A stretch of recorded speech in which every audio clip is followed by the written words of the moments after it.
ஸ்ரீ மீனாட்சி மைந்தன் YouTube channel நண்பர்களுக்கும் நேர்களுக்கும் இனிய வணக்கம். இந்த நாள் இன்னதாக அமையிருக்கும். நம்மளுடைய சேனல் நிறைய ஆன்மீக ரீதியான பதிவுகள் பார்த்துருக்கோம். அந்த அடிப்படையில் இப்போ நம்ம நவராத்திரியில் இருக்கிறோம். நவராத்திரியில் வந்து 2ஆம் திருநாள் அப்படின்னு பார்க்க போனோம். இந்த 2ஆம் திருநாளுடைய அலங்காரம் பார்க்குறோம். இந்த அலங்காரம் பார்த்திங்கன்னா வந்துட்டு அர்ஜுனனுக்கு பசுபாதம் அவருடைய அலங்காரத்தில் வந்து அம்பிகை காட்சி தராங்க.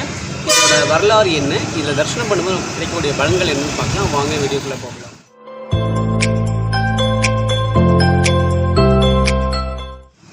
அற்புத கீர்த்தி வேண்டின் ஆனந்த வாழ்க்கை வேண்டின் நற்பொருள் குவிதல் வேண்டின் நலமெலாம் பெருக வேண்டின் கற்பக மூர்த்தி விருக்கை முன்று சென்று பாரே தொய்யில்லை கண்ட உண்மை திருச்சிற்றம்பலம் தில்லை அம்பலம். அர்ஜுனனுக்கு சிவபெருமான் பசுபாதம் அருளிய வரலாறு. பஞ்சபாண்டவர்கள் வனவாசம் போயிடுறாங்க. வனவாசம் போகும்போது அர்ஜுனன் வந்து கௌரவர்களை ஜெயிக்கணும் அப்படின்னா பசுபாதம் அப்படின்னு சொல்லக்கூடிய மிகச்சிறந்த ஆயுதம் ஒன்று அவனுக்கு கிடைக்கணும். அது கிடைத்தால் மட்டும்தான் கௌரவர்களை வந்து மகாபாரத போரில் ஜெயிக்கும் அப்படின்றது கிருஷ்ணன் முடிவு பண்ணுறாரு. அப்படி கிருஷ்ணன் முடிவு பண்ணும்போது கிருஷ்ண பரமாத்மா வந்து அர்ஜுனன் கிட்ட சொல்கிறார், அர்ஜுனா நீ வந்து சிவபெருமானை நோக்கி கடுமையான தவம் இருக்கணும். சிவபெருமான் மனம் கொண்டிருந்து இந்த பசுபாதம் உனக்கு அருளும் போது நீ வெற்றி அடையலாம் அப்படின்னு சொல்கிறாரு. அப்போது அர்ஜுனன் வந்து சிவபெருமானை நோக்கி கடுமையான தவம் இருக்கிறான். அப்படி தவம் இருக்கும்போது அவனுக்கு தவத்தை கெடுக்கிறதுக்காக ஒரு காட்டுப்பன்றி ஒன்று வந்து அவனை வந்து சீண்டிட்டு அவன் முன்னாடி விளையாண்டுட்டு இருக்குது.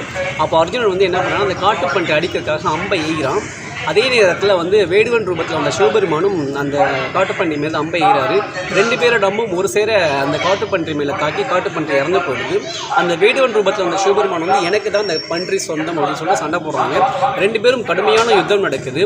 அப்போது சிவபெருமானே வேந்து போகிறார். வில்லுக்கு ஒரு விஜயன் அப்படின்றத அர்ஜுனன் நிரூபிக்கிறான், மிகச்சிறந்த வீரன் அப்படின்னு சொல்லிட்டு வியந்து போகிறாரு. ஒரு கட்டத்துக்கு மேலே போர் வந்து உக்கிரமாக நடந்ததுக்கு போது சிவபெருமான் வந்து ரிஷபரூபத்தில் காட்சி கொடுக்குறாரு.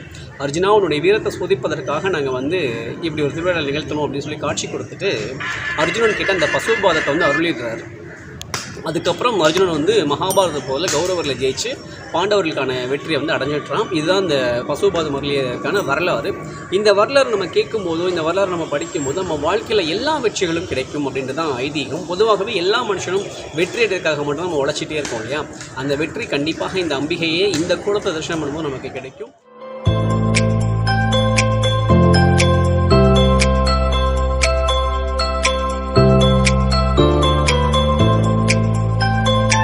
மீனாட்சி மைந்தன் யூடியூப் சப்ஸ்கிரைப் பண்ணிக்கோங்க, லைக் பண்ணுங்கள், கமெண்ட் பண்ணுங்கள், ஷேர் பண்ணுங்கள், சப்ஸ்கிரைப் பண்ணுங்கள். மறக்காமல் பக்கத்தில் பெல் ஐகானை கிளிக் பண்ணிக்கோங்க. நன்றி, வணக்கம்.